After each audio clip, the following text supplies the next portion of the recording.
ऐसे वक्त में जब पूरी दुनिया कोरोना से लड़ रही है, कोरोना का वैक्सीन मिला नहीं है और सब यही कह रहे हैं कि सोशल डिस्टेंसिंग और लॉकडाउन यही दो तरीके हैं कि कोरोना से आप अपने आप को बचा सकते हैं, तो आपके मन में भी वही सवाल आ रहा होगा जो बार बार हमारे मन में आता है, क्या लॉकडाउन और बढ़ेगा? अब इसका सीधा जवाब तो प्रधानमंत्री नरेंद्र मोदी ही दे सकते हैं, जो कि राज्यों के मुख्यमंत्रियों के साथ बैठक के बाद यह तय करेंगे कि 2 चरणों के लॉकडाउन के बाद लॉकडाउन का तीसरा चरण भी देश को चाहिए या उसके बिना काम चल जाएगा। लेकिन हमने लॉकडाउन से जुड़े पूरी दुनिया भर के देशों के डेटा का अध्ययन किया और उस अध्ययन के जरिए हमने यह समझने की कोशिश की है कि लॉकडाउन का कुछ फायदा भी हो रहा है या नहीं।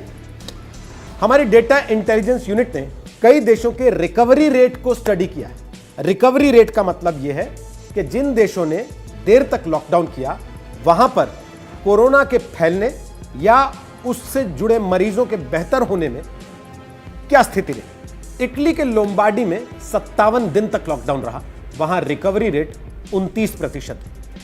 चीन के वुहान में, जहां से पूरी दुनिया में यह वायरस फैला कहा जाता है, वहां पर 77 दिन का 77 डेज का लॉकडाउन रहा और रिकवरी रेट चीन के मुताबिक 93% है। स्पेन में लॉकडाउन 57 दिन का और रिकवरी रेट 41% का रहा।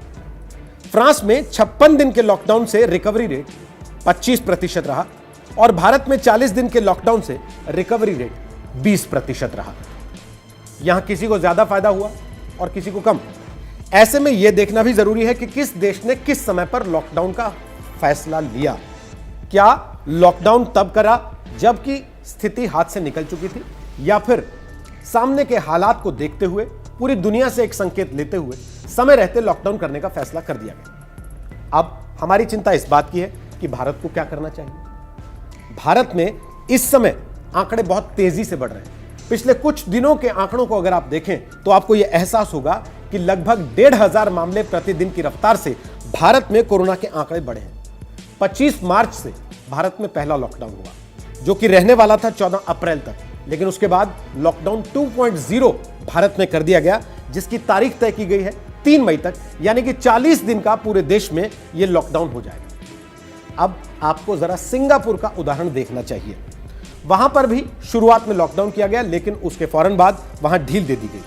सिंगापुर को कोरोना संक्रमण की दूसरी लहर का, जिसे आप सेकंड वेव कहते हैं, उसका सामना करना पड़ा और तब से 4 हफ्तों के लिए सिंगापुर में लॉकडाउन का फिर से ऐलान हुआ।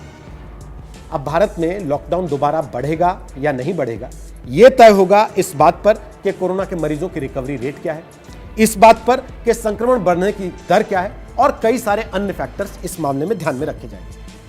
भारत को असल में कितने दिन के लॉकडाउन की जरूरत है, इसके बारे में लैंसेट के editor in chief Richard Horton ने इंडिया टुडे से बात की थी और उन्होंने भारत को 10 हफ्तों के लॉकडाउन का सुझाव दिया था। 10 हफ्तों का लॉकडाउन यानी कि 70 दिन। अगर मान लिया जाए तो इस सुझाव पर अमल किया जाए तो भारत में लॉकडाउन जून के पहले हफ्ते तक खिंच जाएगा। हालांकि यह अभी बहुत दूर की कौड़ी है। भारत की सरकारें अपने अपने राज्यों की परिस्थितियों के हिसाब से, मरीजों की संख्या के हिसाब से इस पर फैसला करेंगे। अब आपको जरा ऑस्ट्रेलिया का आंकड़ा भी देख लेना चाहिए। ऑस्ट्रेलिया ने लॉकडाउन के सहारे किस तरीके से कोरोना से लड़ाई लड़ी।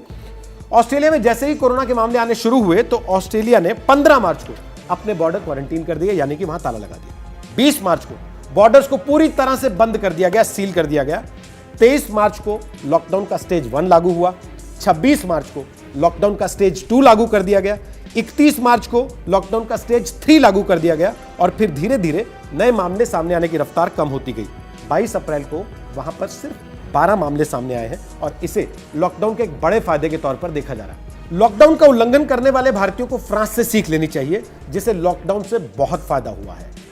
एक इंटरनेशनल रिसर्च ये बताती है कि फ्रांस की लॉकडाउन की वजह से कोरोना के केस 85% तक कम हो गए हैं। फ्रांस ने 17 मार्च से पहले लॉकडाउन लागू किया था और 11 मई से वो लॉकडाउन में ढील देने की तैयारी कर रहे हैं या उसके बारे में सोच रहे हैं। बेशक लॉकडाउन में अर्थव्यवस्थाओं पर पड़ रही मार एक बहुत बड़ी चुनौती है, लेकिन पूरी दुनिया, आप जानते हैं, इस समय भारत और अमेरिका दोनों के कोरोना के मोर्चे पर लड़ने के तरीकों का अध्ययन कर रही है और उनकी तुलना कर रही है। जहां भारत ने आम लोगों की जान को पहले रखा, अर्थव्यवस्था को पीछे, वहीं अमेरिका ने शुरुआती दौर में अर्थव्यवस्था को आगे रखा, अपने लोगों की जान को पीछे, और इसका नतीजा पूरी दुनिया के सामने है।